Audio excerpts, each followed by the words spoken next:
do we have any idea what drew Edison to New Jersey? Because he had been living in New York City at Yes, the time, so we right? know exactly what drew Edison to New Okay. Jersey. So Edison first comes to New York actually to test a different technology, Hmm. the double transmitter that he had, probably a duplex.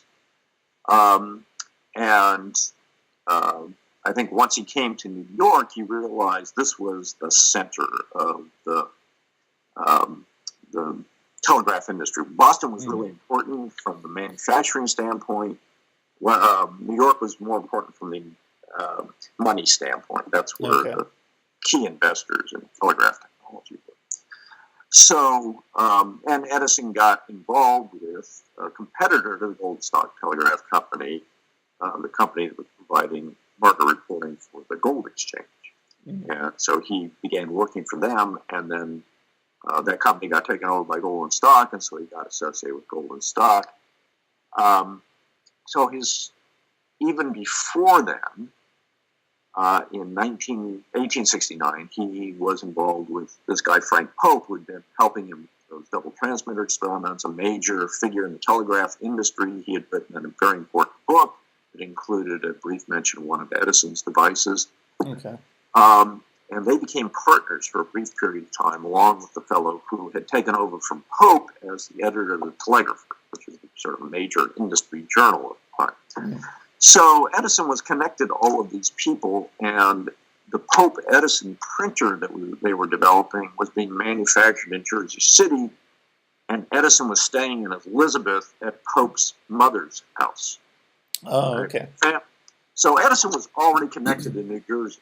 So when he gets connected up with Golden Stock, and they agree to help fund one of his improvements in stock ticker technology, as well as essentially a fax machine. And fax technology starts in telegraphy, and Edison was one of many people that were thinking about how to do that.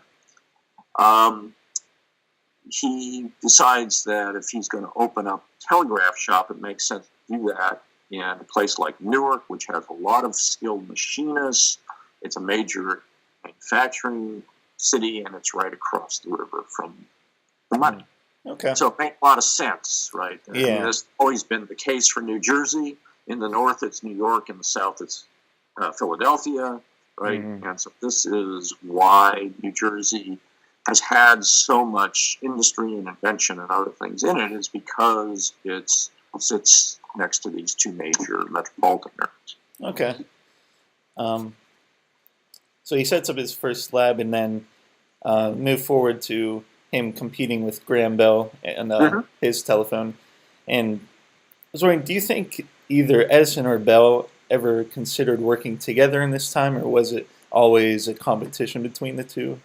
So two things. So first off, I think in general, Edison was prone not to work with competitors. To see, IT later gave an interview in which he talked about how it's important to have enemies, and by that he meant competitors, really, for an inventor. Secondly, so Edison was working for Western Union. Bell and the people supporting him had formed the Bell Telephone Company. These were the competing companies. So Edison was working for a direct competitor to the Bell Company. They weren't going to work together. All right, okay. He was driven to perfect the incandescent light bulb. And this is one of those things that I actually did a survey on Facebook of friends and family, and everyone says, "Oh, Edison invented the light bulb." Like that's the thing everyone knows. And in the early 1800s, Davy created the first electric lamp, and I was just wondering your thoughts on this. Should Davy, Edison, or any one person be given credit for the light bulb, or should we just say, it was kind of a gradual... Right. So here's the way I answer that question. Lots of people invented incandescent light bulbs. What Edison invented was an electrical system that enabled a particular kind of incandescent light bulb to successfully be introduced and used on a wide scale. Okay. And so you can't separate out his invention of an incandescent light bulb without including the system. And fundamentally, the most important thing that Edison did was to understand the system and the necessity of developing a system. And that also defined what his light bulb Mm.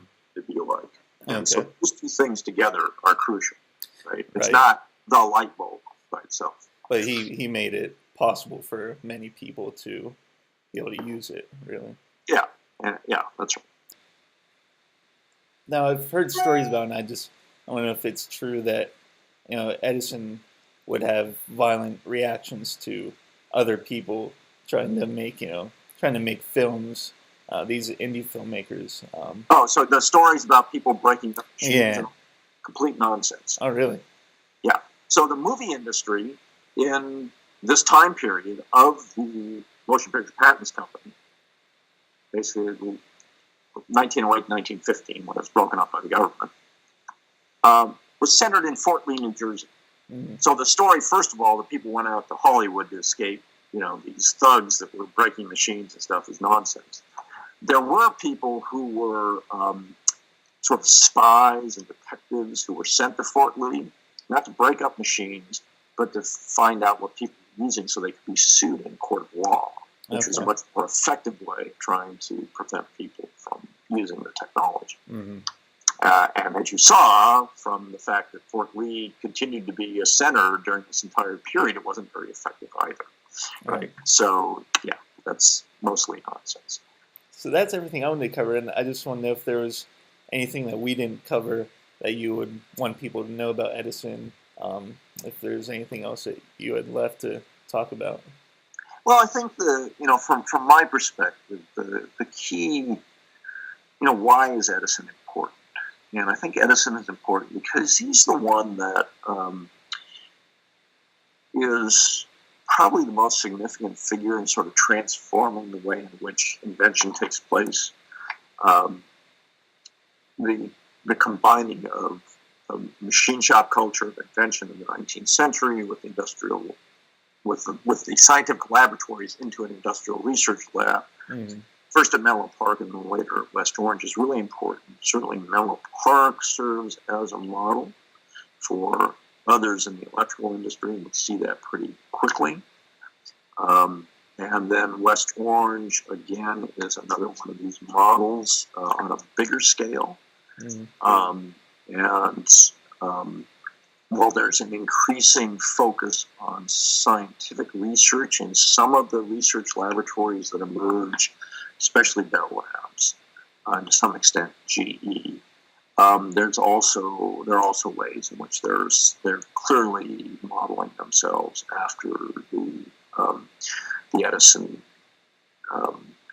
laboratory, but also understanding that there's a connection between